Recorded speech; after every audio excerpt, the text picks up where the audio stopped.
I feel like my thing is like I need to acquire every single skill on earth, just in case.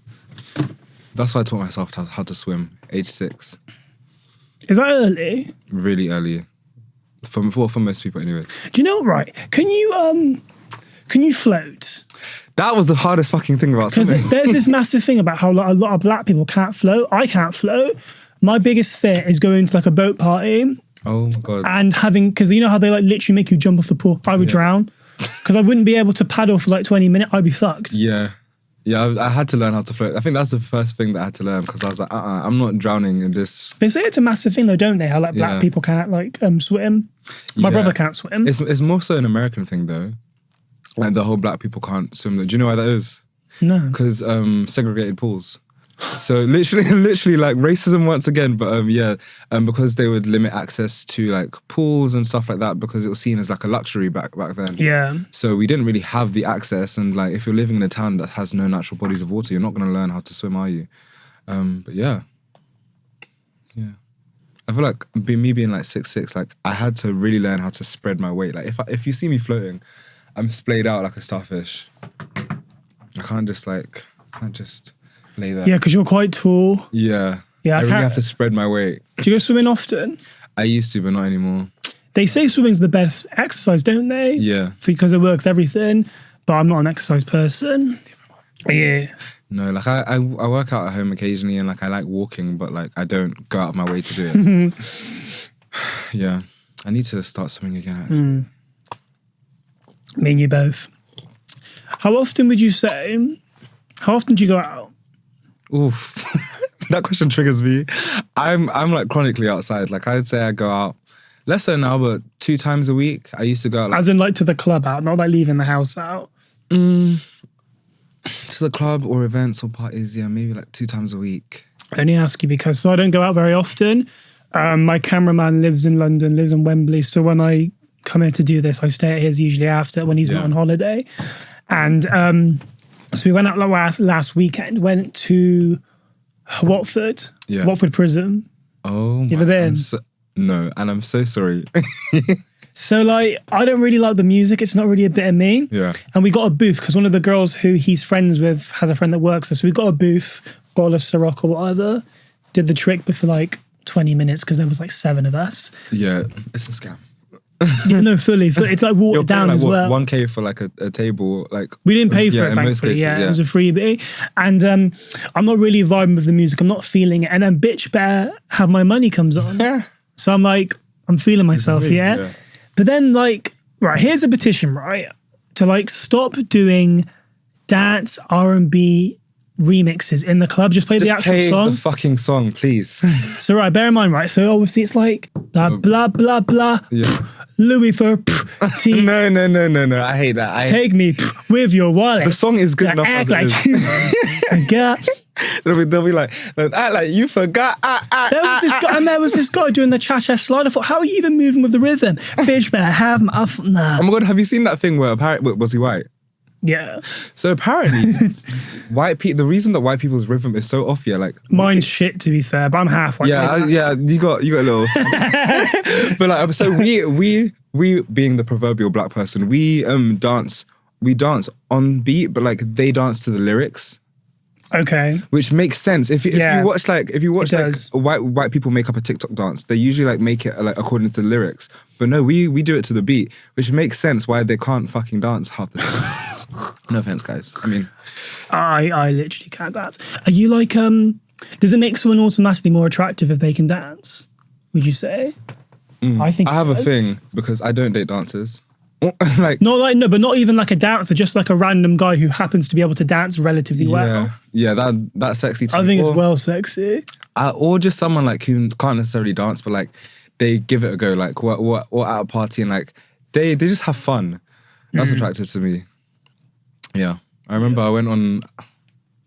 Trying to think the best way to tell this story briefly, but there was this guy I was seeing, white French painter twink, beautiful boy. But I brought him out to like a black creative event with like all of my black friends, like all of like the quote unquote like cool like fashionable black people. I didn't really know the vibe, and I was worried that like he wasn't gonna have fun because I was like, it's not your scene, it's not your people, Yeah. it's not your music. Like you're just here as like my date, I guess. Yeah. And all of my friends were so stiff and awkward and antisocial, but like he, not even a bad way, I think they were just like nervous because you know when you know everyone there, you're more conscious about how I'd be the how you same. look. Yeah, 100. Yeah. And he just didn't give a fuck. He was talking to everyone like I when love songs that. came on, like he was just like there dancing. Like he's not the best dancer, but like he was Gave having it a fun. go. Yeah. And the fact that like he was dancing and having fun made all the people we were with have more fun. Makes everyone else comfortable as well, doesn't it? Yeah. Oh, I love that. Because I think being a black person, it can be like dating. Because I date whoever. So sometimes same. when I've dated white people, I'm always very cautious or conscious of like the spaces I bring them into. Like I would be a bit like anxious or nervous. 100. Yeah, same. So I was pleasantly surprised. I was pleasantly surprised. I just go for like fucking like wannabe rappers.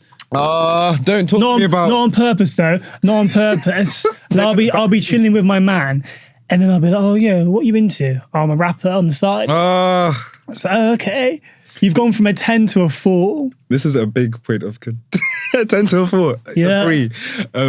But yeah, this is a big point of tension for me because like a lot of my friends are like in the underground music scene, a lot of them are rappers, producers, like singers, whatnot. And so there's always been that whole thing about like dating rappers or like being involved with rap. I don't do it. I don't subscribe to it. I refuse. They're banned. Do you support okay, hypothetically, you've got a like really good friend, like a really close friend that is like a rapper, but they're shit. Okay, does he know he's shit? Sorry? Do they know that they're shit? No. Okay. Are you saying anything? Are you supporting it? Because I had this conversation with a friend the other day, and they said to me, they were like, oh God, what was it? I can't remember the exacts because I'll get it wrong if I say it, but someone was doing something creative or pursuing something new and fresh, but they're shit. According to my friend, they're shit. And my friend was like, do I say anything or do I just leave it? And I'm like, for me personally, I think if you're not breaking the bank doing it, have fun. We all need a hobby. We all need a side hustle, which isn't necessarily going to be monetized. Yeah. You get, but I think I've heard some stories about like I know some, how do I say it? Yeah. I know someone, well, I don't really know them. I know of them who do music and they're not very good and they've spent like hundreds. Like, like it's like a career thing for them. Like they're trying. but it's not going to be, but yeah, they if they could, yeah. I don't know them very well. It's only from friend of a friend. Okay. I don't say anything like unprovoked. Like if my friend was shit at music, and they sent me a song, they're just like, "Oh, let me know your thoughts." I'll let them know my thoughts. I'll be like, I'll be like, either, "Oh, it's not my thing, but like I like what you did here. Here's what you could do better." Like I will give you genuine thoughts. But like if you ask me to share it on my story and I don't like it, that's brave. I mean, don't ask me to share things on my story anyways. But like if you did ask me, I'll be like, no, because it's not my thing. And it's like yeah. I mean, now I have an agent, so I can kind of be like, my agent said no, sorry. But yeah, like I have friends who make music that I'm not into. It's not necessarily bad, and sometimes it is, but it's just not my thing. I'll still like share flyers to like their shows and stuff. Yeah. I'll still give them encouragement. Like when they share something, I'll comment because I'm like, sometimes the encouragement is what takes you from being like a bad hobbyist to like a motivated, like aspirational artist. Like right. If you're having the encouragement plus the criticism as well, yeah, it will help you develop as like a creative. But like, I'm not going to pretend to like something I don't. Sorry, I can't. I've done enough of that. I hear that, and you know what? That's why I really appreciate when my friends say to me, "They don't listen to what I do, listen / watch it." Like I've had it before. I'll meet a friend for dinner, and we'll be talking about something. And he'll be like, "Oh, I don't really watch your thing, to be honest with you, Jord." I'm like, "Do you know what? I respect that because what I talk about doesn't cater towards everyone, and we have to. I think you're quite stubborn and quite like up your own ass if you expect otherwise. You know what I mean? And that's fine. I'm completely cool with that. So like when I have a live show and I don't invite some of my friends who don't listen, like I'll be like, "Well, you don't listen to it. What's the point?" But no, for sure, same. But sharing it, I don't think there's no harm in sharing something, is there? Yeah. Unless it like literally sounds like pots and fucking pans. Then I might like pots and pans. I like Sophie. I like Charlie XCX. But no, I hear it. But I'm someone like I've always like loudly supported people anyways. Like I always share things on my story. So like people don't really have to ask me or like I think it's weird to ask, to be honest. Yeah. Tell you what, right? This is something which I've been getting this a lot recently. So now how I'm like, I wouldn't even know what I call myself, but now like I'm like interconnecting with a lot more people who are in this space. And I don't know how you feel about this. I personally really don't like it. I'm getting a lot of people that will send me their stuff to share. Ooh. Well, as in like they'll just send it to you and like say, "Oh, can you share this?" Like, no, not even. Like I'll have people. I need to be careful. I word this because I do like these people. Like I'll have people that will like. I'll have people that will like send me their content, and it's obviously for me to like it or share it. Oh, so they'll just send it without context. Yeah, and then I had someone the other day who I made something with. I messaged them saying, "Oh, hey, I would like to do this with you. Are you interested?" No response, and then they sent me a link to their donation. Okay, that's a whole other issue. But yeah, I've had like quite a few people do that to me where they'll just send me their stuff. I think it's quite rude. Do you know what? Like, no matter how low the numbers are, I'll never share my stuff directly to someone via message unless they've actually asked to see it. I just or unless it's relevant, like. Yeah, but like just randomly, I think it's weird. I don't get it. I've had friends, acquaintances, whatever. I've had people, whatever you call it, because it's multiple people, and I don't want some of them to think that we're friends with them or not. But they've literally sent me their selfies, like on Instagram. They'll. That's even weirder. That's even weirder. No context, and I'm like, maybe if it was like a dating context and you just wanted me to see that you're looking hot, then cool. But like, I don't even think that though. To be fair, because if you're dating someone, pressure. But if you're dating someone, I don't think you'd have to be sent it. Personally. Yeah. I mean, to be honest, the first few times this happened to me, like I replied in the DMs and I might comment, I might like it, and I might even share it. But that's me being like a pushover. But now, like, I will literally just air it. Like I won't, and like I won't go and like the post. I'll like it when it comes on my feed. Yeah, because that's how I naturally would have processed this content. You're a patient person. I'm a very fucking patient person. You said that with aggression. Yeah, like no, because I think I shouldn't be. I think I'm literally the most patient person on earth. I have so much patience. Okay. Apart from with myself. Interesting. Well, yeah, therapy. It's expensive, Char. Gosh, are you a patient person? It depends on the day. I hear that. It depends on the day. It depends who with. I think I'm low-key toxic because I think there are some selective people that I have so much. Like I have this one friend. I don't know what it is about him, but I think I just kind of sympathize. Because he like triggers a lot of people. I feel for him, and my friends always say to me like, "Jord, you have so much patience with them." I'm like, yeah, because you lot don't. Wait, triggers people how? Like, they're just a very annoying person. To be honest. Fair. But like, because I feel that, I'm just like, I will bend over fucking, obviously not literally, but I'll like bend over backwards for him. I'll be like, nah, like he's cool. Yeah. It depends on the person. There are some people that are like, if you're on my level, no. If you're below or above my level. That was the wrong way around, but you know what I mean? Yeah. Probably, yeah. But that was very long-winded. It just depends on the day, to be honest with you. I hear it. I think I'm patient with other people, but like if everything's in my control, then I'm not very patient. Like if I'm trying to edit a fucking podcast episode and like the technology's fucking up and things are going well, I'll get impatient. But like onto that. If I'm out and like my friend is like not feeling the best, so they're being kind of annoying, or like someone's like delaying us or whatnot, I don't really care. I'm like, yeah. But what really stresses, I hate being around impatient people or like, because it makes you agitated, doesn't it? Yeah. Yeah. I went to, so apologies in advance if this person listens, but I went to a fashion event recently and it was just stress. Like the organization was terrible. Like we were being kept waiting outside for over an hour, walking up and down. Was that the thing that everyone left? Yeah. Okay. I wasn't going to say the name, but I already tagged them in my video. So, but yeah, so I was so cool. Like it was cold, like it was long, my feet hurt, whatnot. But like I wasn't bothered because I was like, I know I'm going to get in at some point. Yeah. And all I have to do is wait. And me like getting aggy and like impatient. It's not going to solve anything, is it? No. But I was with a friend who like loved them, but like I would say that's their one character flaw is that sometimes when we're out and like things don't go how we plan them. They get so vocally like stressed out and impatient, and that's the only thing that stresses me out. I feel sorry for them because that's just a waste of breath. Yeah. Genuinely, what are you actually going to achieve? Yeah. Just feeling agitated and more like frustrated before you even get let in somewhere. And I don't blame them because autism and ADHD can do that to a person. Well, yeah, I mean, I can't talk from experience from my autistic and ADHD friends, yeah, but... Yeah. But yeah, I think I'm going to start being a bit less patient with people when it comes to like their antics, like how they actually behave. I think you should, to be honest, because I think when you're a bit more upfront, because if you are patient, I think people take the piss. Yeah. I need to stop swearing. I'm going to get in trouble with YouTube again. Oh, sorry. I have a big potty mouth. It's, do you know what? Like, I think, I believe unless you do like literally, oh, fuck, and then in the first 6 seconds you should be all right. Yeah. But I'm just paranoid.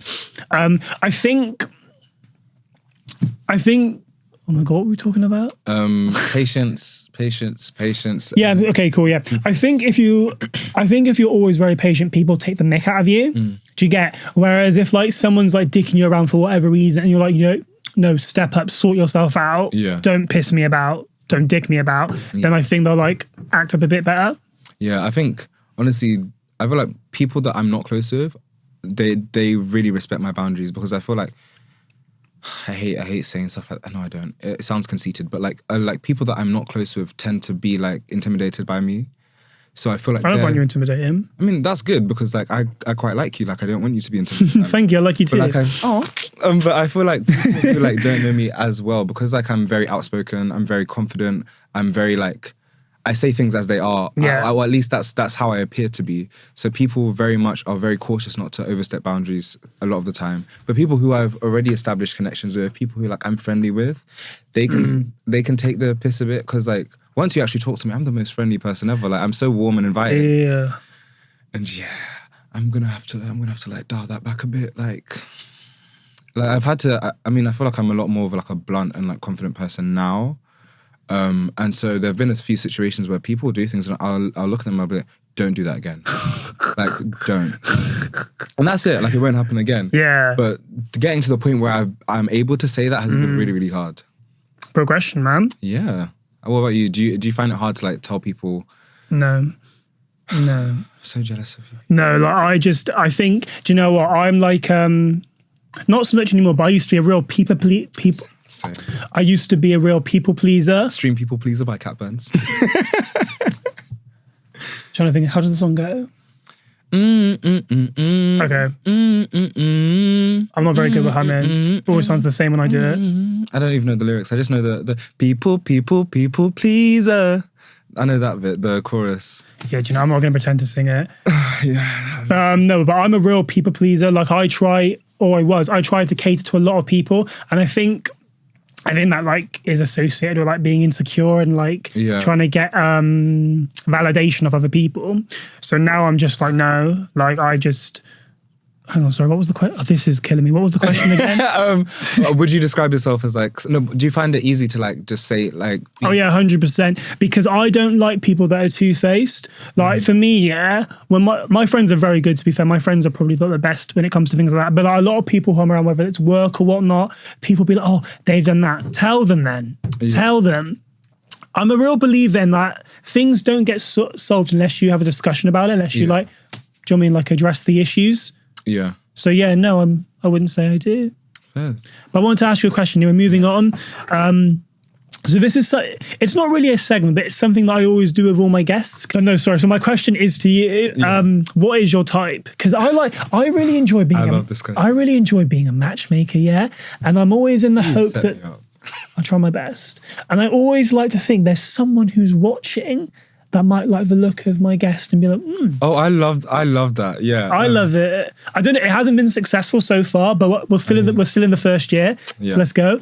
My type changes a lot. My type right now, my type used to be specifically and strictly only dark skin or like brown skin black men.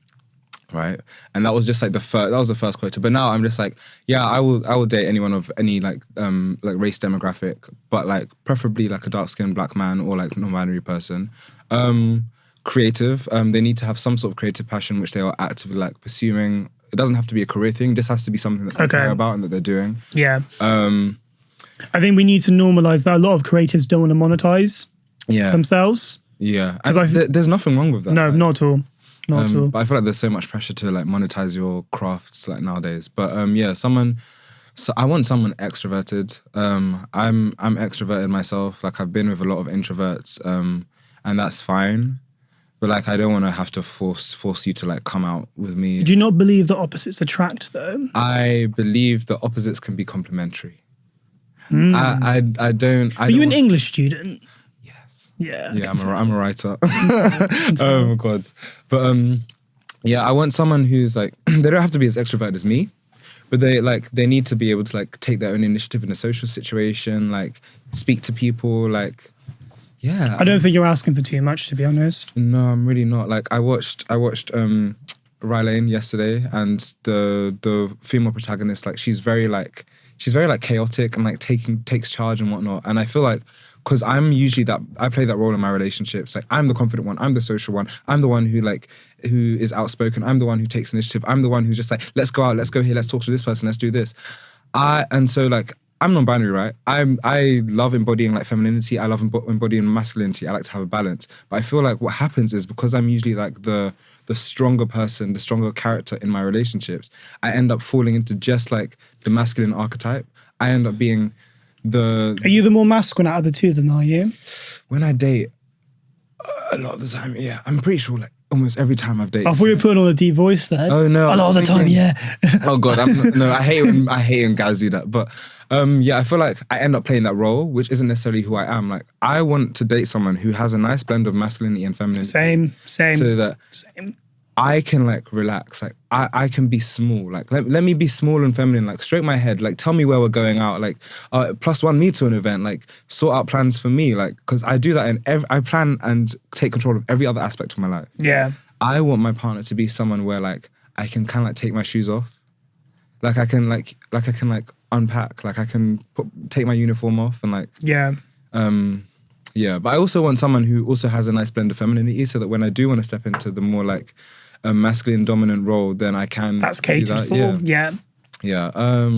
What else? I love people with like cool hair. So like if you're a black guy, then like ideally cornrows or an afro or braids or just or locks or something.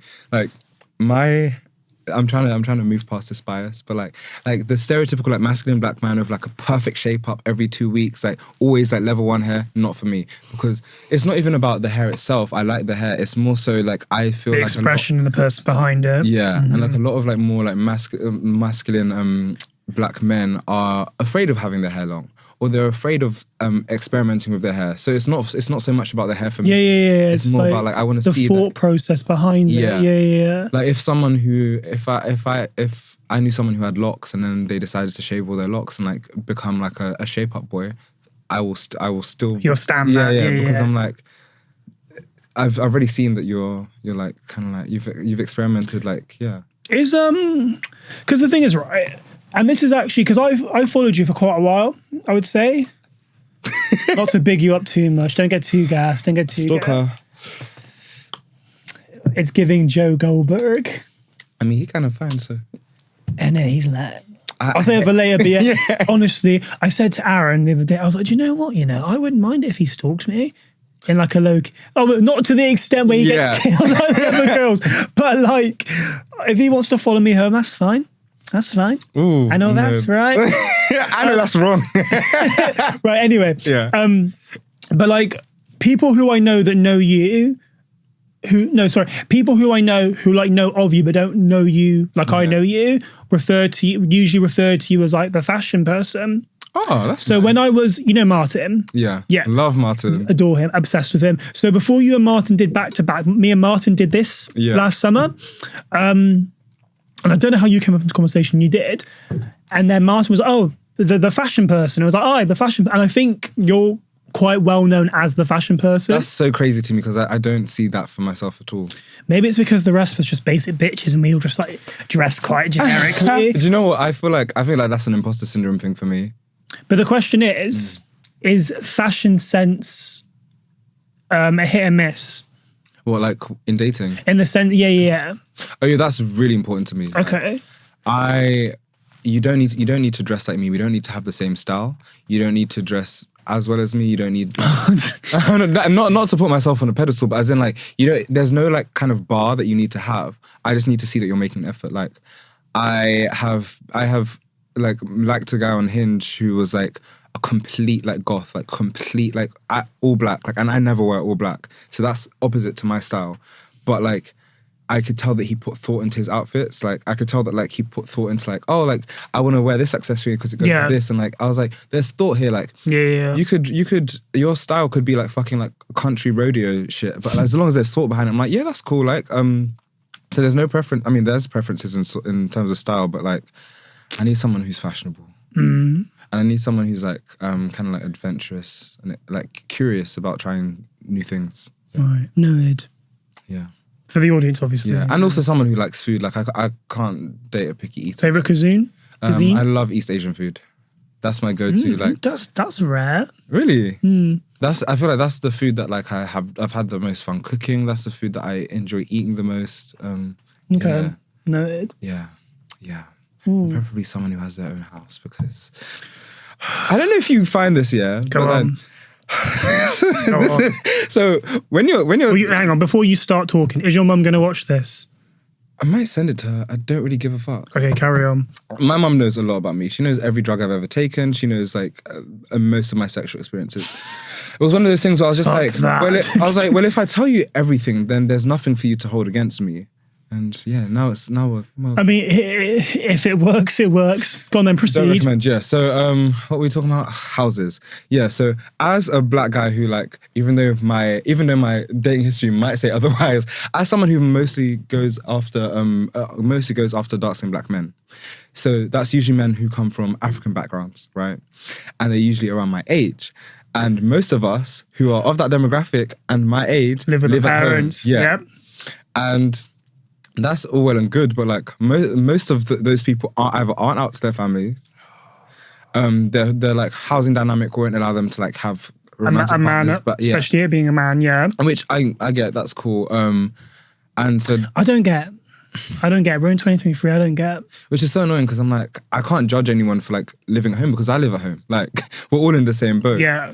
But it just means that like if I wanted to date intentionally, and I wanted like a proper fulfilling relationship, I don't want to just have to meet you outside every fucking time. I don't want to just have to get hotel rooms like if we wanted to be, or like I want the convenience that comes with like a So that means like a lot of the time I don't get to have my type. I don't get to have the boy I want. A lot of the time but like a lot of the time I cast a wide net, and then the people who end up being successful aren't necessarily the demographic that I would have chosen. Beggars can't be choosers, but it doesn't really matter because I'm not really dating right now anyways. Are you looking? If someone comes up to you in the club.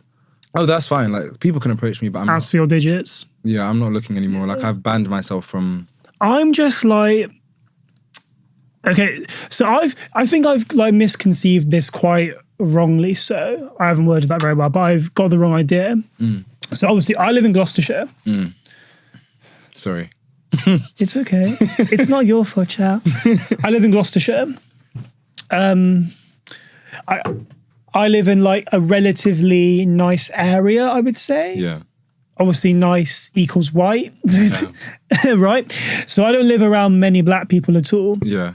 Or queer people. So black queer people is just impossible. Yeah. Next to nothing.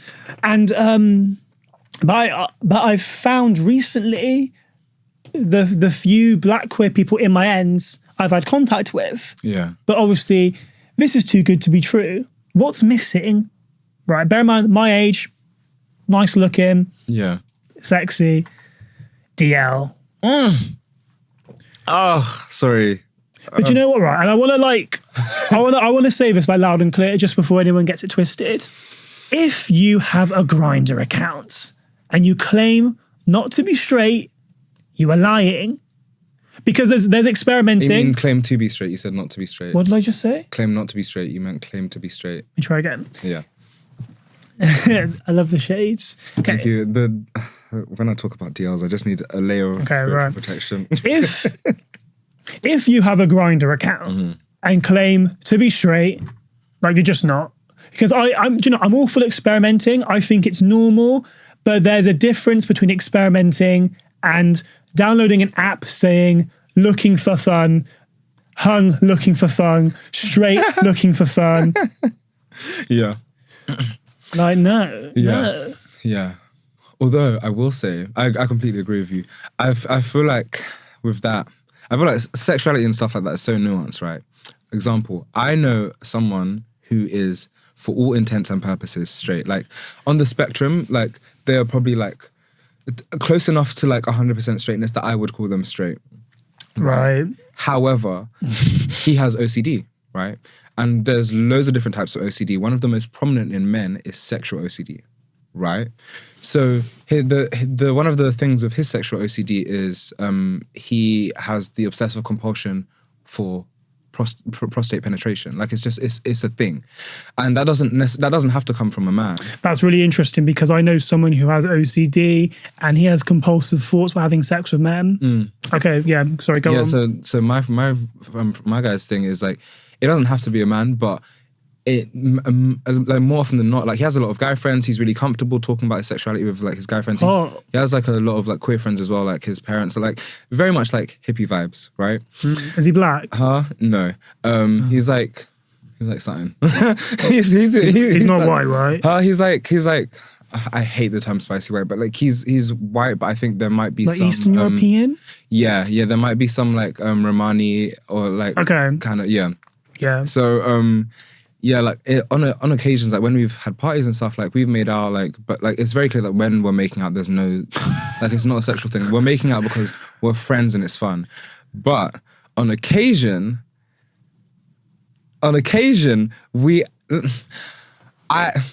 We've dabbled, and it's very much he's so not like straight. Like he's not straight. When I've topped him, right? He's not straight. He's not straight. That's the thing. Like, he's for all intents and purposes, he's not straight, right? As in, he's not. I don't know how to say this, but like, he's not straight. He's not. I haven't topped him because he loves men and he loves being fucked by men. I've topped him because like he's very comfortable with me and he needs to be penetrated. If that makes sense, because there's also been instance where like I've known him to this is so bad, he'll never see this, we're not friends anymore, but there've also been instances where like I've penetrated him. But like I know that he's done like stuff with ice cubes and like other objects where like stuff that will literally just stimulate his prostate. So it's literally not about having sex with men. He's not attracted to me like that. Like, that's not, and I'm to be fair, I'm not really into him like that. It's more of a thing of like, you both had itches that needed to be scratched. Yeah, exactly. And because I can be quite sexually avoidant, so for me that was like, it wasn't about him and it wasn't about... Really? Yeah. I perceive you as quite a sexual person. I am a very sexual person, but like, I'm like, in terms of the doing of the thing, like I'm... More like just... I like talking about sex. I like exploring my sexuality by myself. I like flirting with people. I like receiving nudes. I like sexting. I like, But when it comes down to the actual like... Like, we're quite similar. I'd say I'm the same. Yeah. So for me, that was like a way for me to like safely explore sex, but because we were so close and because I knew it wasn't like a sexual thing for him, my avoidance didn't come up. Like, like it was just like, it was like a big experiment. We're just like, oh, let's see this and like let's try this and da da da. So yeah, I think it was quite healthy and beneficial for both of us in a way that I would never have expected. Yeah. I feel like, I want your take on this. I think there's two types of DL. Okay, so there's two types of DL, right? The first type is where like you literally just want to mess about with the down below and nothing else. Yeah. The guys that don't kiss, don't touch, don't even say hello. They just want to play with the down below, right? And then you have the second DL, the ones where like there's no public affection, but when the doors are shut, you're overly affectionate. You've got kisses and hickeys everywhere from head to toe. Do you know what I mean? Like full on from like everything you can imagine what you'd want from your boyfriend or partner. Yeah.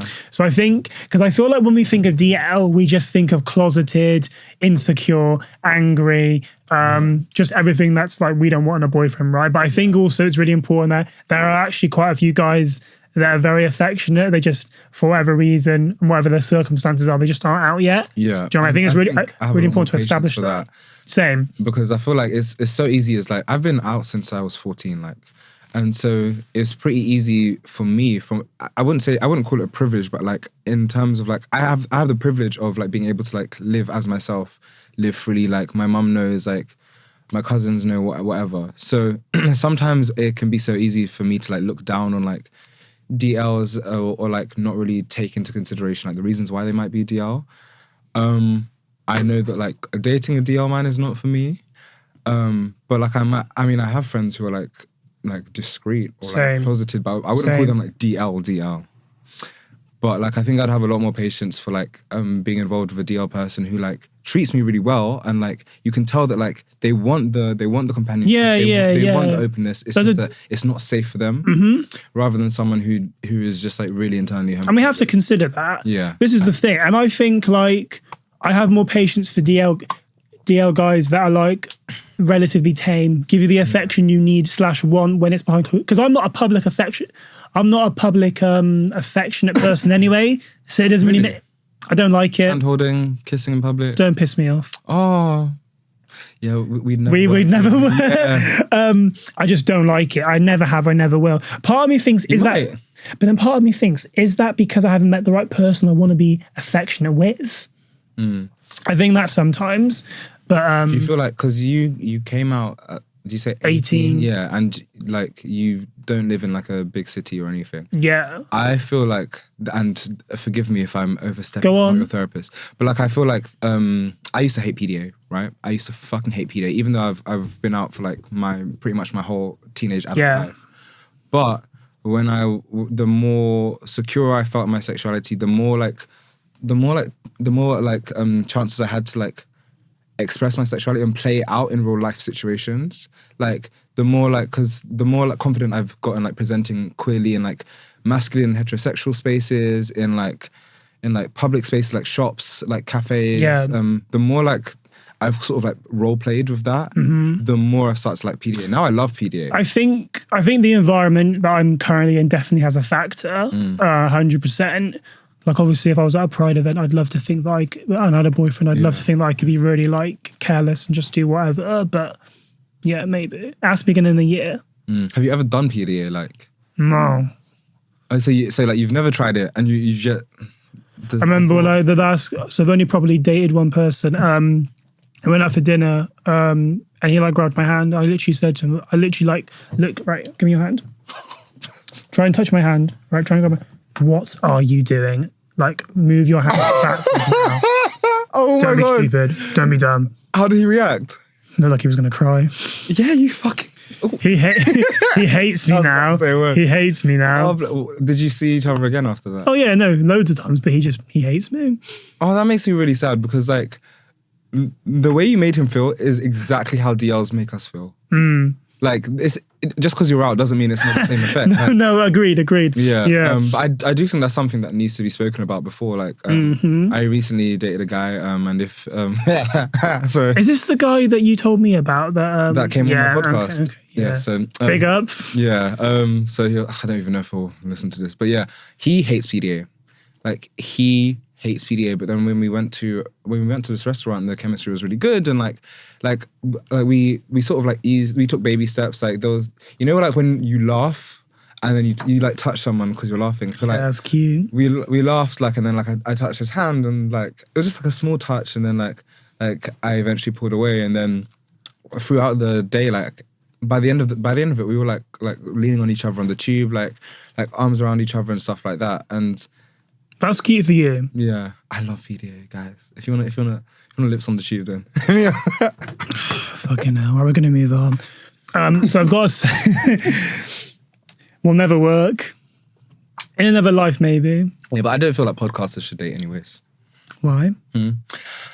I'm quite competitive, and I also feel like we're different fields, though. Yeah, true, different niches, but at the same time, like it's.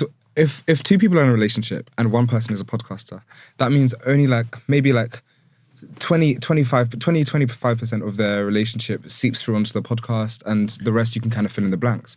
If two people who have two different perspectives and have two different niches are talking about their relationship from two different angles, then you get maybe like 40, you can infer like 40% Yeah. I feel like it's too much. Okay, never I mind. feel like if If I quit the podcasting game to have a chance. maybe, but you'd have to work on the PDA thing. Right, moving on. So I have a segment called Side to Side. Okay. The way this works is there's like two options. You pick one or the other. Well, we both will, and we just give our reasoning. Okay, Pretty fine. simple. Yeah, I used to be in debate club, so that's right. Really? Yeah. I get that vibe off you. I'm very insulted. Why? People who go to debate club are pricks. Not all of them. I mean, not me. Okay, right. Side to side, subtitles on or off? Do I just go? Do I just speak Yeah. on always? 100. Yeah. Reasons why? It just makes everyone's life easier. Yeah, and I have really bad hearing, so like it helps me catch up. But I've noticed it recently with a lot of things. Netflix are quite lazy and they miss out words, Yeah. which I find very irritating. It's really irritating. And also, I saw this article literally yesterday about how, like, in general, like, in terms of, like, the level of decibels or whatever, films and TV, the speech is a lot quieter than it used to be because everyone's trying to be arty and, like, atmospheric. So, like, things are, like, a lot quieter Do you than watch they used to be. Euphoria? Yeah. Because Euphoria is very quiet. It's very, like, I've missed so many lines. Yeah.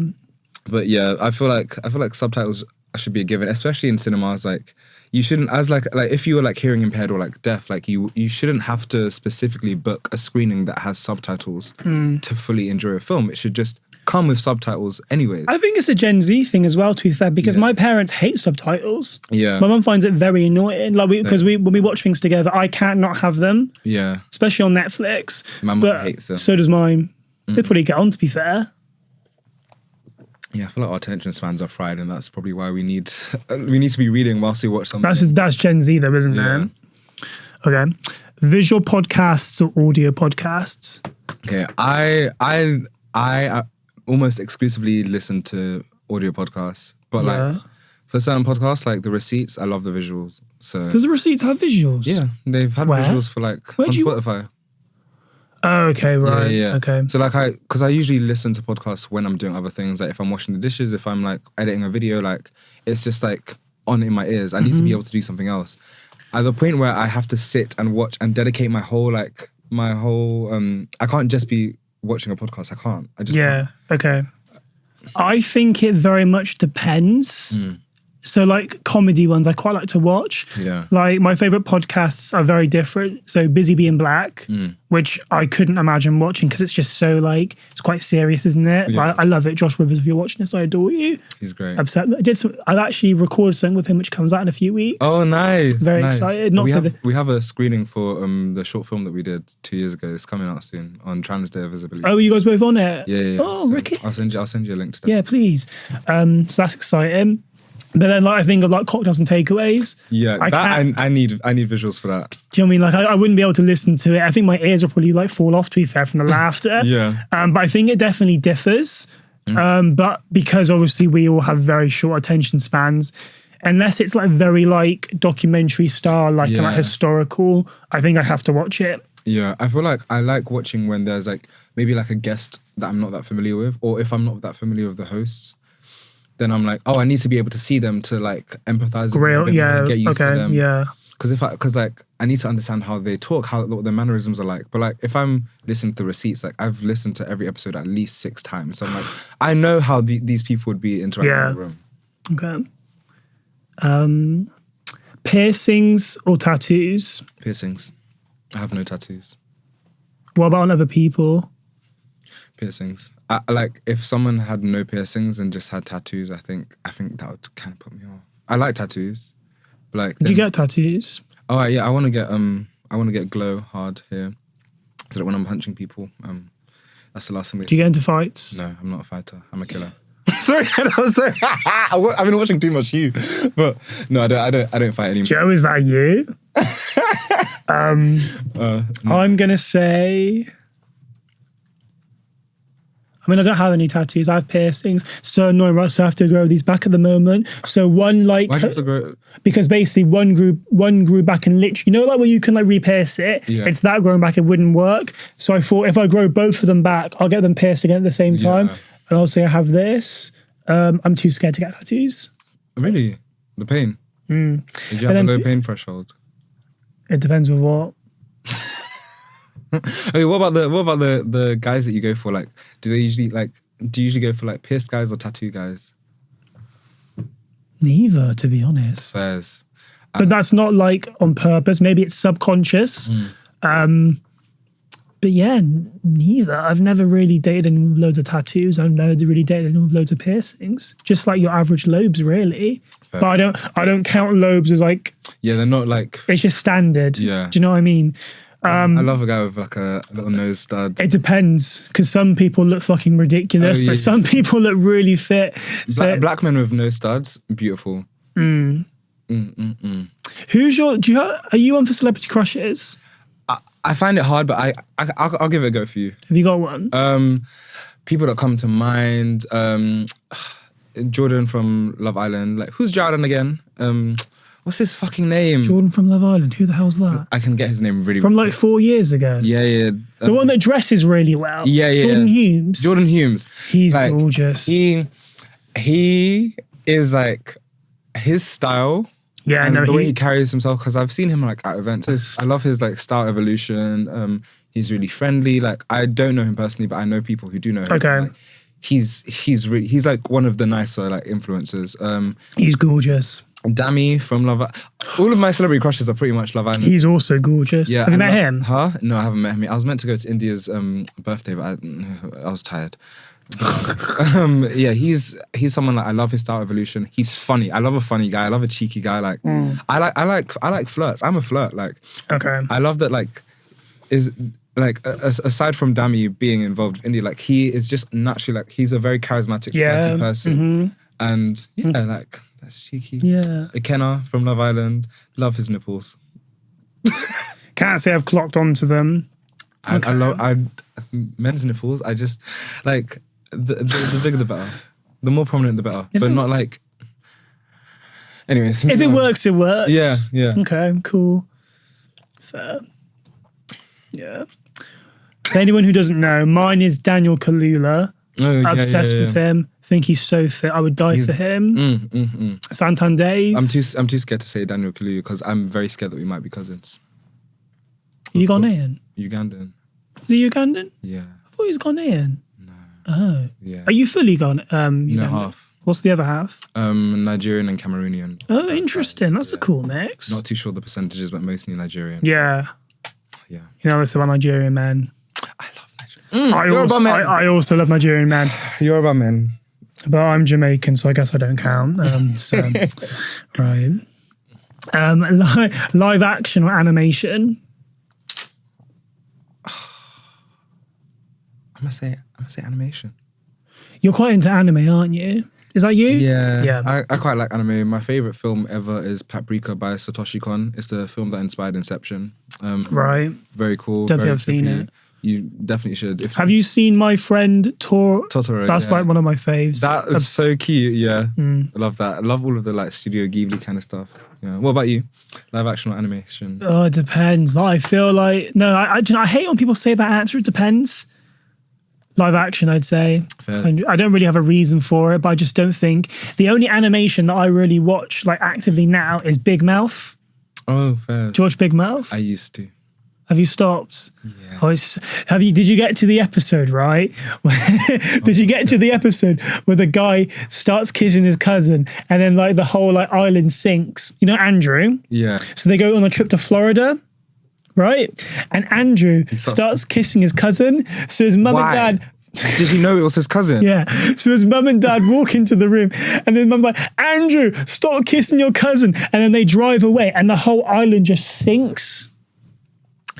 And that's why I don't watch Big Mouth anymore. I love absurd cartoon plots, but I just feel like Big Mouth, it just felt too weird. I'm like, why are we doing this? No, agree. Like a lot of my friends have stopped watching Big Mouth because they just thought it was just so like inadequate. Yeah. But I just love it. I think it's so funny. Yeah. We're gonna have a slumber party and we're gonna watch Big Mouth. God forbid. If someone invited me around to watch Big Mouth, I think they're gonna do something very weird. Invite your cousin over as well, probably. Daniel Kaluuya. Send him my way. Barrel Twink. Barrel Twink. Barrel Twink. Not so very basic, but Twink. Same. I hate Bears scare me. Yeah, because when I think bear, because I like a good otter, but like when I think bear, I think like big burly man, like. Yeah, well, if I could pick, I'd have in between, but that's obviously not an option. Yeah. But yeah, between. Because I like kind of like artsy, like fashion boys, and their body types tend to favor twinks a lot of the time, especially the fashion ones. Sadly, I'd love to see some like plus size like bear models though. Yeah, I know a few plus size models, but not that many male ones. Like. And ones that are like significant, that have like a real like presence in the scene, you know? Yeah, that would be nice to see. For sure. Okay, so let's talk about you. Oh, fun. Okay, right. So I've already spoken about part 1 on here. So if we skip to part 2, can I start? I think. What? So I'm just thinking about part 2. Okay, that's crazy. I think part 2 really saved season 4. I don't think part 1 was that good. I'm not gonna lie. The ending bit was really cool. Well, obviously you find out it's Reese who is you. Yeah. But I thought part 2 was just so good. Like I had to watch it all in one go. I think I got to like same, I binged it. I got to like 4 a.m. and I was like, I need to know what happens next. Like I can just like be half asleep at work. That's fine. I thought it was very good. I think it definitely redeemed itself.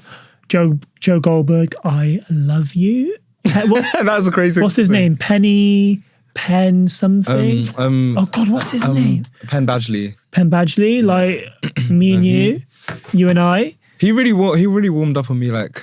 Obviously, I don't want to fucking like stalker, but like, if I met him and I didn't know anything about him, like the way he carries himself is quite attractive. Well, Joe, the character, yeah, very much so. Honestly, I thought part 1 was alright. I liked that they went for the whole like, oh, let's do like a stereotypical murder mystery like in a big mansion. Yeah, same. But I'm glad that they stopped that plot halfway through the season, because if they made that the whole 4th season, that would have been exhausting. But agreed. Part 2, I feel like part 2 saved the whole show. Yes, very much so. I feel like you kind of beat a dead horse when you're just like, oh, the protagonist is like a serial killer who's obsessed with women and blah blah blah. It's like it's a very repetitive thing, but like, and it can be kind of easy to not take him seriously because his internal monologue is kind of ridiculous. It's like he's just like your average Joe, like he's just like a simp, really.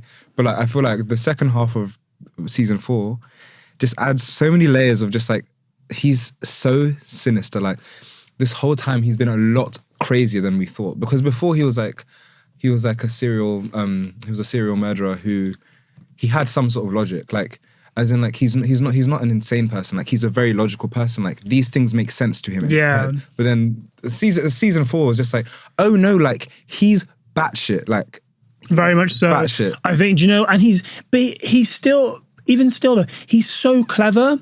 When he planted the was it a finger or a toe in Phoebe's stalker's bag? Oh, the ear, yeah. Yeah. I thought fair play. Yeah. He's so everything's just so well thought out. But I think that part of it, because I think I need to rewatch it knowing what I know. Yeah. Because apparently, like, there are some bits where it's really clear, but obviously you don't see it like that when you only have one take. And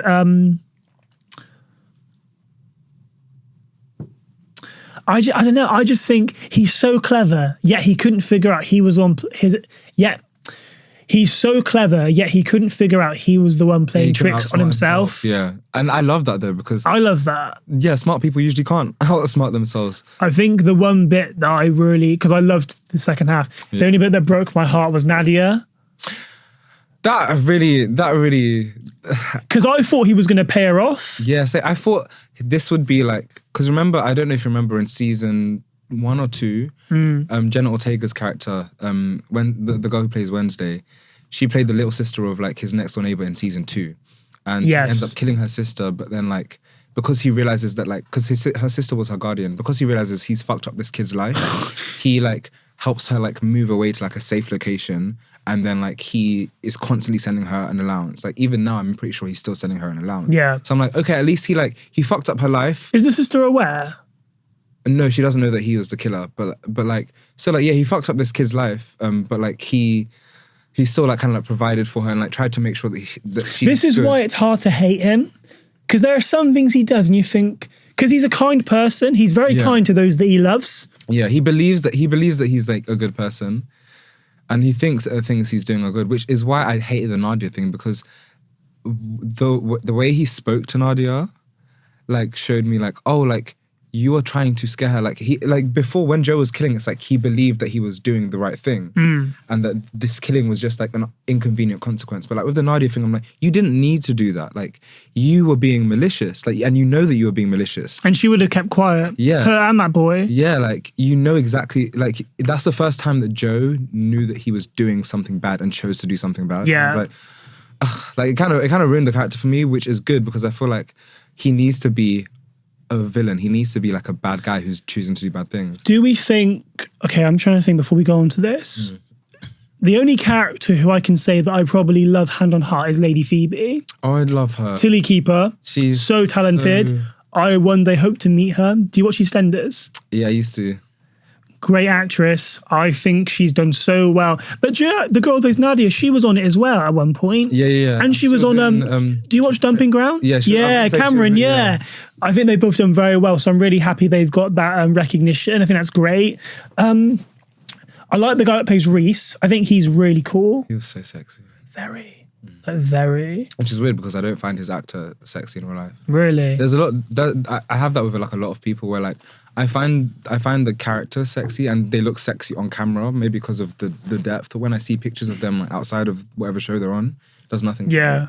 Interesting. Yeah. I think that's the same with Joe Goldberg though, because I think the character's fit, but I don't find the guy himself that sexy. Actually, no, I do. What am I talking? What am I chatting for? Yeah, he's Lang. But I think I find him sexy now because of his character, and also because of Gossip Girl. Like, I didn't watch Gossip Girl. Yeah, Gossip Girl made him sexy to me. Okay, cool. But we should watch Gossip. You should watch Gossip Girl. That's another show where he's the villain. Right. Well, while of an evening, we'll watch Big Mouth then Gossip Girl. Oh, God forbid. Compromise. I'm trying to think who else there was. I liked Kate. I like Kate. Yeah, I liked that she's cool. She was a bitch from the jump. And she knew that she had to be a bitch to survive, and she didn't care about coming. But like, do you find it weird how cool she is with Joe? Like how she's just very accepting of like everything that he's done. Yeah. That's love. I think she really loves him. Yeah, I was hoping that they wouldn't do that kind of plot, because I feel like if he had just said like, oh, like, I've murdered people, I think she'd be cool with that. I genuinely do think she would. But because it's like most of these murders have been like misogynistic, like most of these murders have centered around or her friends. Yeah, I mean, I think she'd be cool with that. I genuinely do. Like, but I think because most of these murders like come from misogyny, it's like this guy wants to like own these women, and because they are not fitting into the role that he wants them to play, he ends up in a string of like murders. And a lot of the people that he kills or harms are women. So I'm like, I think that's the one thing she wouldn't be okay with. Like the fact that you stalked your ex-wife and then murdered her. that you wait, who did he kill in? Oh yeah, he killed his ex-girlfriend, two of his ex-girlfriends. Yeah. Like, I just don't think that she'd be cool. And then he killed the ex-boyfriend of Marianne. Yeah. And he killed a lot of people, to be honest. We could be here all day counting who he killed. He killed that one guy who was like Kate's security that followed him into some memorial thing or something like that. He killed a lot of people. He's a very fucked person. But my question to you is, because it's to be confirmed yet whether there's going to be a season 5. Oh, I let them. I personally, I don't want there to be one because I think it is just too much. I think there's going to be though. I'm still going to watch it. It needs to be the last season though. It has to be. I would really love for there to be a season where he gets caught. Yeah. Because obviously he's not aware that Mariam's alive. Yeah.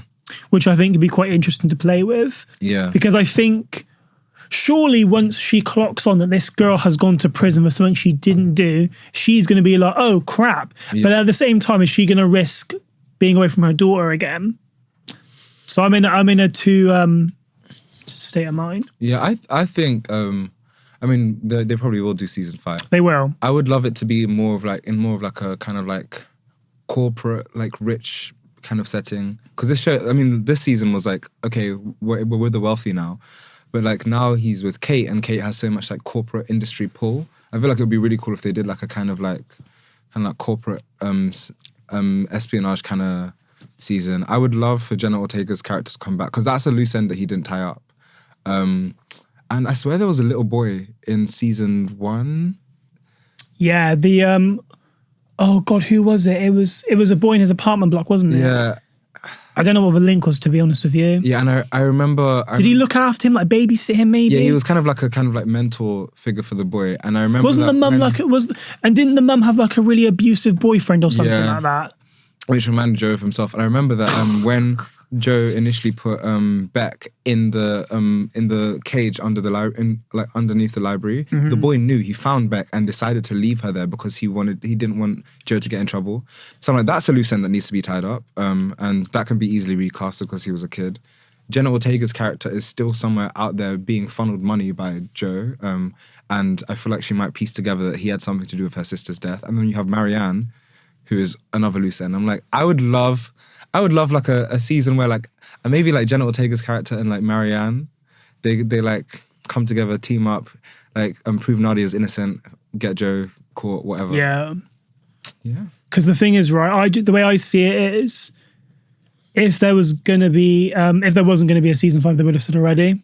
That's the way that I see it. I think they're purely just waiting for the renewal, and then we know by now. Yeah. So. Yeah. Pending.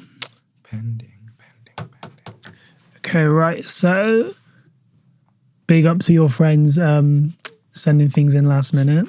Cute. Love my girls. Mine didn't even reply in the group chat. Sorry, guys. The way they were just like, oh, do we send questions, dilemmas, what topic? I said, just send anything. Okay, so let's just call this dilemmas. It's pretty self-explanatory. Okay, so dilemma number 1. I usually take part in stranger danger. What are your thoughts? Should I stop this? You go Stranger first. danger implying having sex with strangers, getting into cars with strangers. I don't know. I'm going to presume it as being meeting strangers and doing stupid things.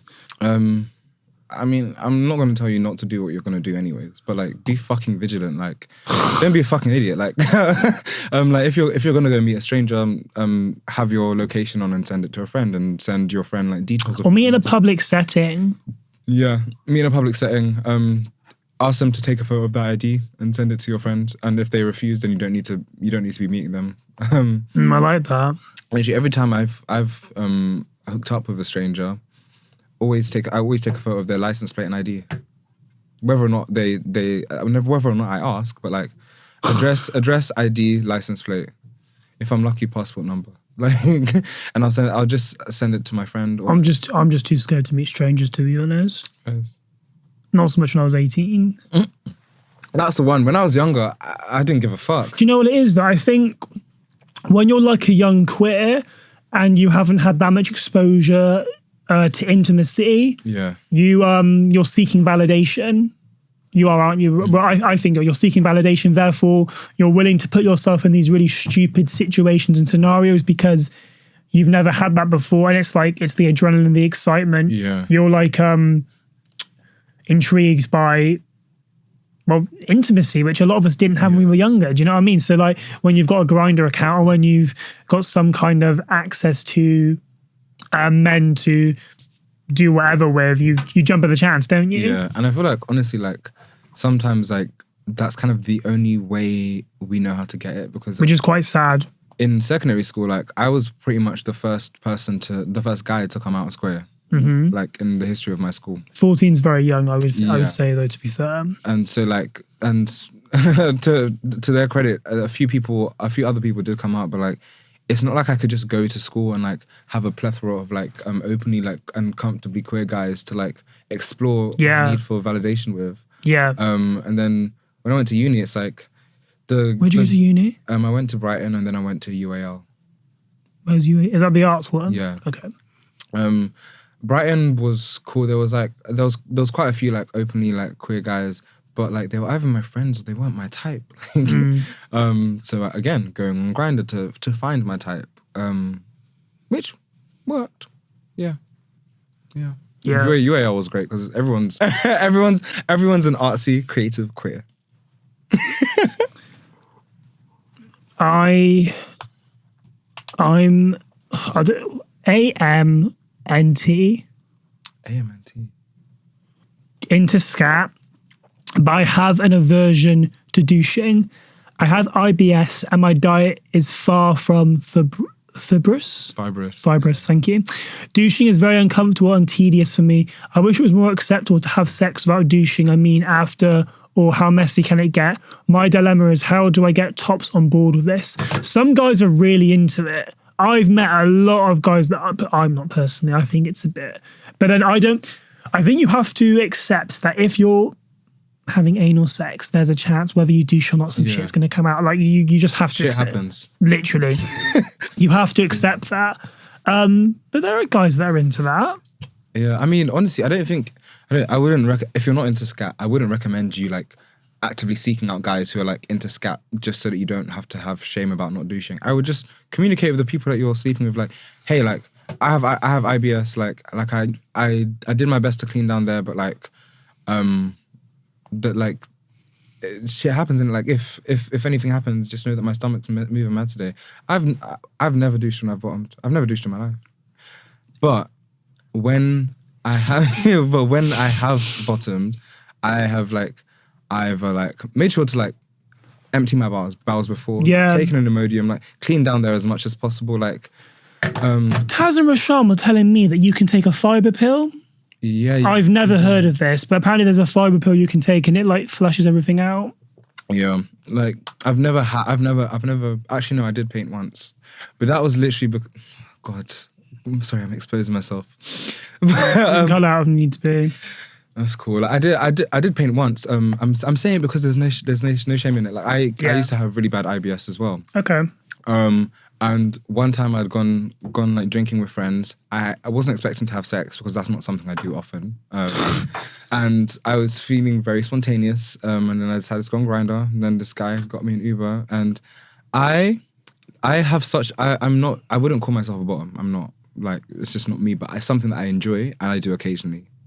But I have a fascination with big dicks where it's like I'm really curious about like how like bottoms do it. So like this guy, I felt really comfortable with him. Like we had a lot of like culture in common because we're both Nigerian, and he had I didn't go over there for sex. We were just gonna cuddle, but then he had like a really big dick, and so I was just like, do you know what? Yeah, like I'm comfortable here. Like let me try it. Like let me just try it once in my life so that I know what everyone's doing. Right.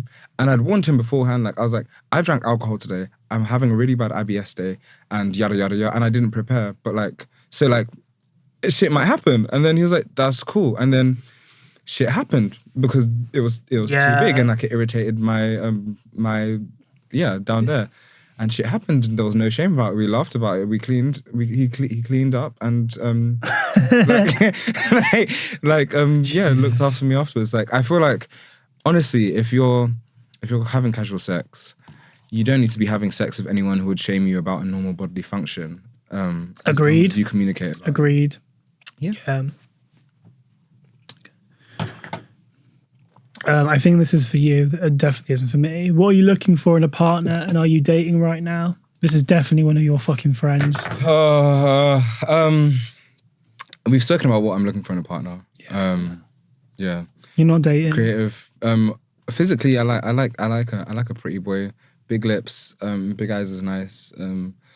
Dating, I'm not actively dating. I am not, because I usually take initiative. If I want to go on a date with someone, I'll ask them. So I'm not doing that anymore. If you're interested in me, you can message me. It might happen. Like, I won't say no. I won't say no if I'm into the person. Yeah. But like, I'm not like actively looking for it. I think that's. Yeah. I actually think that's the best way. Yeah. I'm an advocate for people using apps because I appreciate a lot of people are very anxious and quite awkward when it comes to dating. It's a very difficult thing for a lot of people.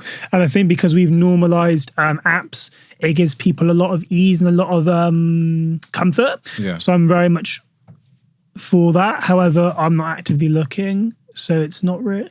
What was the point in that? Oh, fuck knows. I can't remember. No, but I hear you.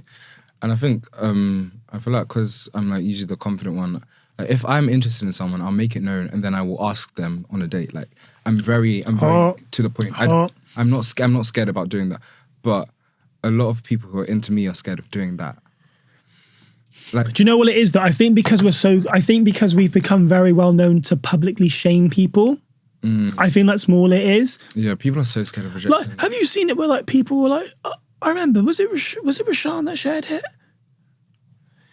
If he listens to this, he's gonna think I'm a stalker. I mentioned him like 4 times.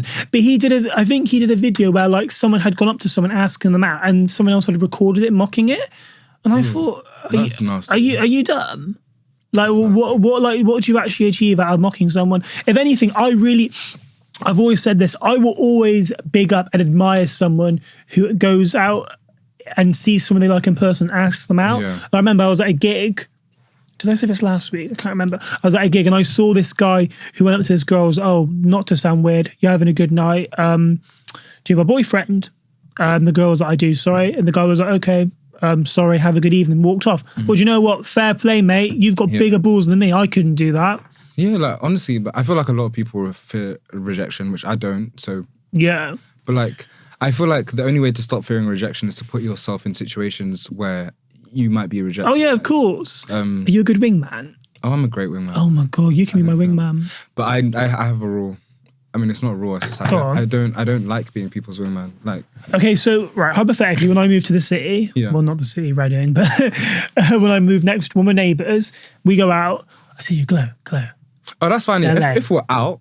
Oh yeah, not like randomly on like a Wednesday night, and I see like a profile and I send it to you, and I'm like, oh, set me up. No, we're out. A few people are. That's weird. No, we're actually out together, and I see someone 2 people away. I'm like, they're really handsome. Can you find out what they're about, please? Yeah. Okay. But when I've done that with queer men, it usually goes south.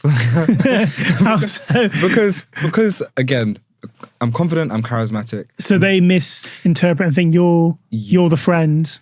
Yeah. Okay. Like, I'll keep that in. It's happened before where like I've gone up to someone and like for my friend, and then I'm like, oh, like hey, you seem cool. Like, are you having a good night? I might like introduce myself, and I'll be like, oh yeah, like you seem cool. What do you do? Like, I'll strike up a conversation to something. Yeah, of course. Yeah. And then like I'll try and like establish if they're like single or not pretty quickly. And usually when you ask people about their love life, they think that you're asking because you're interested in. I'm like, yeah, more than not, yeah. Yeah. Who are your problematic faves? You know, the obvious one is Azealia Banks. Love her. Oh no! Nah. I can't say I agree. Yeah, I don't necessarily. I don't love the things she says. I actually have her muted on everything. I don't listen to what she has to say. Just like her music. I like her music. Same with Aaron. She's really talented. Aaron's like loves her music. Yeah. I can't think of anyone. I'm trying to think of men, because when men are problematic, I'm just like, ugh. Yeah, no, same. I can't think of any problematic men that I really support, other than Will Smith, I guess. Is he problematic? To an extent. I don't even want to know what he's done that's problematic, so don't tell me.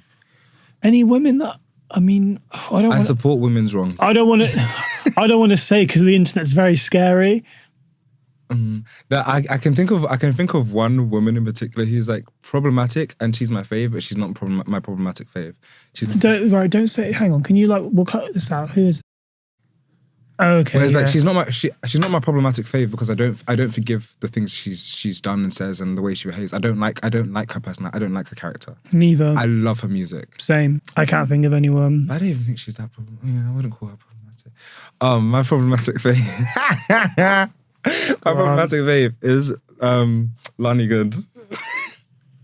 I quite like her, to be fair. I love her. I think she's cool. Cute. I think she's so sweet. I would say Alua Blanco, whereas like I like everything I like the things that she says, but because she's like outspoken, can be like rude or aggressive. Like, yeah. I really can't think of anyone. I love Blanco so much. Like, if I meet Blanco, I just need a hug from Blanco. Like, that's my mom. I cannot think of anybody. This is really. Am I a problematic fave? Mum. Fair. That's fair. I can't think of anyone. It's really going to annoy me. Okay, I think there's one more. Okay, female 24, I slept with my best friend, male 25, just before getting into a relationship with male 24. I think there might be... Do you know who this is? No, I'm just interested. I think there might be feelings there, but I haven't told my boyfriend. Should I? We're happy and I wouldn't cheat, but what if I'm choosing wrong? I'm a firm believer in the fact that not everyone ends up with their soulmate. I think everyone has. I know you believe that everyone has multiple soulmates. I think everyone has one soulmate, but we won't necessarily end up with them. I'm a firm believer. Like I think my grandparents got divorced. I honestly think they were each other's soulmates. Sorry, but well, they're both there now. I genuinely think they're both each other's soulmates. But then they went on to meet other people for other reasons. Yeah. I think we should normalize not being with who we believe we're destined to be with. Yeah. Because you know what it is, right? I think with relationships, we always expect it to be fun and exciting all the time. That's not normal life. There are weeks and months where you're going to be bored and like unfulfilled, I guess, to an extent. That's just normal. When you're busy with work and... Do you know what I mean? Like just other issues going on. Like it can't be like a 10 out of 10 all the time. So I think if you think you've got a spark with someone else, is it actual love or is it infatuation? Yeah. As someone who tends to favor non-monogamy, I have heard. I think I don't tell your boyfriend. Firstly, no, it's not everyday confess. It's not everyday confess. Let's be serious now. Like, unless you're going to tell him and then leave him, there's no reason to. What's the point? Yeah, because he will leave you. Yeah. If you said that you slept with your friend and there's feelings that people irritate me. This is why we don't have sex with friends. Like, firstly, and secondly, like. Surely this was a friend that you had attractions to before. You always knew that like there was... And surely if you liked them that much, why didn't you like initiate something with them beforehand? Yeah. I'm like, why did you wait? And the fact that I'm assuming that like this girl was like, before her and her boyfriend were official, like they were dating. I assume that they were casually dating. So if you picked just before you and the guy that you were dating became official to sleep with your friend who you've been friends with for a while, I feel like that's also like avoidance. Like that's also like, oh, like shit's getting serious. I'm panicking. Let me try and do the thing that I've always been curious about, which is fucking the friend. I just feel like make a real honest effort with your boyfriend. If you need to set boundaries in place of your male friend whilst you get over the feelings, then do that. But like feelings fade. So I suggest you suck it up and get over it. But if it becomes a point of tension, if your feelings for your boyfriend start to waver, if it becomes an issue, then maybe you break up with your boyfriend and have some time to yourself. It's still early days. If you and your boyfriend are new, you still have time to duck out before it gets too serious. Oh God, you people stress me. Yeah. If you have a good thing going on with this man, don't mess it up. Just stand by it. You've made a commitment now. Yeah, I said give it a good go. Yeah, give it. And then if not, text the mate. Yeah, yeah. But I don't even necessarily think that the mate is. Forget the mate. Like forget all about the mate. Like that's not even. I'm not even bothered about that. I don't think you should even think about that. But like, yeah, make a good effort with your boyfriend and like. Try and set boundaries with your friend and like actually try and like have a wholesome, honest friendship with your friend, because I know that like once you have sex with someone, it can kind of blur the lines. But like, yeah, just 100. Just try. You can do it. I believe in you. Right, and okay, so we're gonna end hour and a half. Jeez. Nice. Did you think it was that long? Yeah. Oh. Are you quite good at Yeah. Yeah. I kind of have to be because ADHD makes that hard. So like, I've learned to be like precisely aware of like time. Like, yeah. That's a flex, to be fair, low key. Like if you put me in like a room with no like technology or clocks and you told me like come out in 10 minutes, I can come out in 10 minutes without counting. And yeah, I'm still late all the time. You were late today. Actually, no, you were. Do you know what I've had to do? Right, I've got into a habit now where I actually lie about the time. So people still come late and it's only like 20 minutes before, whereas it would be like an hour and 20 before. And black people time in. Yeah. Fuck's sake. Right. Okay, we're going to end there. Thank you very much, my love. I don't want to end. Hey? I don't want Me and you both, I want to like, record forever. I can't afford another 2 hours, I'm afraid. Cost of living prices. This is it. Yeah. Thank you very much. Yeah, I had so much fun. It was so refreshing. I haven't been podcasting for weeks. It was so nice to come on someone else's. You're welcome. Yeah, and you're a good host, so I try my best. Where can we find you, please? Socials? Instagram at GLOWINY. Did I even introduce myself? Did I even say my name? Sorry, I don't do intros. Oh, I love that. Well, yeah. So go ahead now if you want to. So yeah, my name's Glow. You can find me on Instagram at GLOWINY. That is Glowiny. You can find me on TikTok at the same. Listen to my podcast, Chirps Hertz Podcast, on Spotify, Apple Podcast. That is CHIRPSE Hertz Podcast. Well, Hertz Pod. Yeah, we talk love, sex, and dating. We do dilemmas. We talk mental health, dating, sex, all of them things. And what else? I think that's it for now. Everything will be linked in the bio description anyway. Yeah, if you're in London, you'll probably catch me outside. I'm always outside. And if you're cute and queer, and hit me up. And if you don't like them, hit me up. Exactly. Sweet. Thank you, everybody. Please like, share, comment, subscribe, and all that jazz. Yeah. Right. Bye.